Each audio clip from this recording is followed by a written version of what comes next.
So my wife and I are about to head off onto another trip, and I'm going to be doing a bit of diving while we're there. So I'm going to set up a series of videos that I want to explain some of the things that we do when we travel, because the bottom line is you don't just rock up to somewhere and just dive in the water. You've got to prepare and you've got to plan. After all, you want to be able to get back on the boat and enjoy your trip. So the first thing that people tend to buy is a mask, and I actually don't have a problem with that.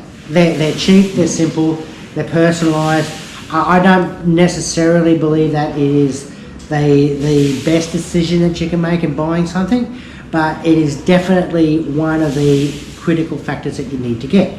So I've actually got quite a few masks. I've got these two masks here, and I've got a third mask. I do have a fourth mask that's sitting somewhere at the bottom of the ocean. And it looked a lot like this one here. So this here, it's actually got a tint on it. So while these are great when you're diving, but if I was to put that on there like that, you can't really see my eyes. So I can see out, and it's great, it cuts out a bit of the glare. But in reality, I want the person, my dive buddy, to be able to see my eyes. They need to know what I'm thinking. So these are great, but in reality, don't get them. Really not a good idea. Secondly, a couple of masks. So I always carry two masks on me. And the reason being is when you're underwater and something goes wrong, that's fine. I'll just take that mask off and I'll put the other mask on. I mean, part of your open water certificate is actually being able to remove and to put on a mask again.